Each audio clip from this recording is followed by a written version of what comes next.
হেরে যায় তার বাস্তবতার কাছে, কখনো বা তার পরিবারের কাছে, কখনো বা তার প্রিয় মানুষটির কাছে, আবার কখনো নিজের ইচ্ছের কাছে। আসসালামু আলাইকুম এভরিওয়ান, আশা করি সবাই ভালো আছেন। মেয়েরা চাইলেও তার ইচ্ছে মতো চলতে পারে না, চাইলেও তার ছোট ছোট ইচ্ছেগুলো পূরণ করতে পারে না প্রিয় ভালোবাসা মানুষটিকে ধরে রাখতে। সারাটা জীবন কাটিয়ে দিতে হয় শুধু মানিয়ে নিতে নিতে।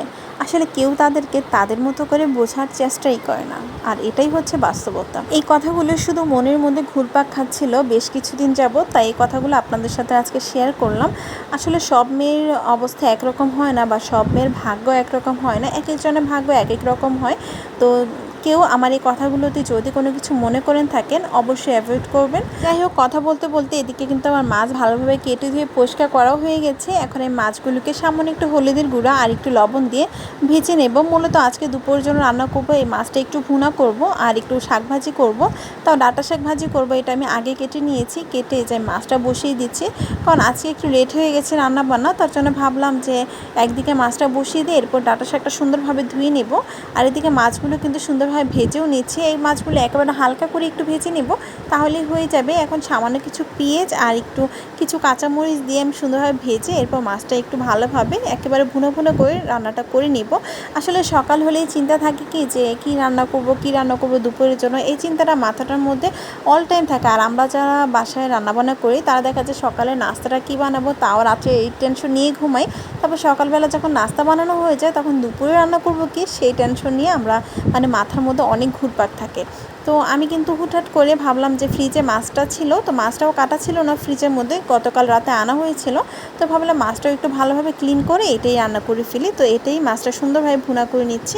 এই যে এখানে আমি মশলা কষিয়ে নিয়েছি, কষিয়ে এখন আমি মাছটা দিয়ে দিব, আর মশলাটা একটু ভালোভাবে কষাতেও দিয়ে দিলাম। আর এদিকে এই যে ডাঁটা শাকগুলো সুন্দরভাবে কেটে নিয়েছিলাম, এখন এগুলো সুন্দরভাবে ধুয়ে পরিষ্কার করে নিচ্ছি।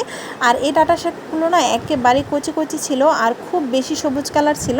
তো মনে হচ্ছিলো যে এটা ভাজলে অনেক বেশি ভালো লাগবে এই শাকটা। তো এই শাকটা সুন্দরভাবে আমি ধুয়ে নিচ্ছি। আর ডাঁটা শাকে খুব একটা বেশি ময়লা থাকে না, এরপর আমি 3 থেকে 4 বারের মতো ধুয়ে নিয়েছি। আর এখন ডাঁটা শাকটা আমি প্রথমে একটু ভাপ দিয়ে নিব। এখানে আমি সামান্য একটু কাঁচামরিচ দিয়ে ডাঁটা শাকটা ভাপ দিয়ে নিচ্ছি। আর এখানে আমি এখনও লবণ দিইনি, লবণটা আমি পরে অ্যাড করবো। এই যে মশলাটা ভালোভাবে কষিয়ে এখন দিয়ে দিচ্ছি মাছগুলো দিয়ে একটু ভালোভাবে নেড়ে চেড়ে এখন ব্যাস একটু ছোলের পানি দিয়ে একেবারে মাখা মাখা ঝোল আসা পর্যন্ত রান্নাটা করে নিব। আর এই মাছটা রান্না করতে খুব একটা টাইম লাগে না, আমার বড় জোর 15 মিনিটের মতো টাইম লেগেছে এই রান্নাটা করতে। তো এখন এই যে ছোলের পানি দিয়ে দিচ্ছি, ছোলের পানি দেওয়ার পরে 3 থেকে 4 মিনিটের মতো একটু হাই আঁচে রেখে একটু ভালোভাবে রান্নাটা করে নিলে কিন্তু হয়ে যাবে। আর এটা যদি আমি একেবারে অল্প আঁচে রেখে রান্না করি তাহলে রান্নাটা করতে একটু লেট হবে, আর মাছটাও না একেবারে গলে যাবে, কারণ এই মাছটা কিন্তু একটু নরম ধরনের।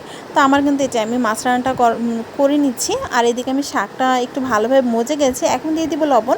কারণ আমার না প্রায় এরকম হয় যে আমি শাকটা মজার আগে যখন আমি লবণটা দিই তখন দেখা যায় শাকের মধ্যে একটু লবণটা একটু বেশি হয়ে যায় সব সময়। তার জন্য ভাবলাম যে আমি এইভাবে এরপরে আমি একটু লবণ দিয়ে দিব যদি এরপর আরও প্রয়োজন হয়। তো যাই হোক, এখানে কিন্তু আমার মাছ রান্নাটা হয়ে গেছে। আর এই রান্নাটা খুব বেশি পছন্দ করেছে আমার আব্বু, এতটাই মজা হয়েছিল।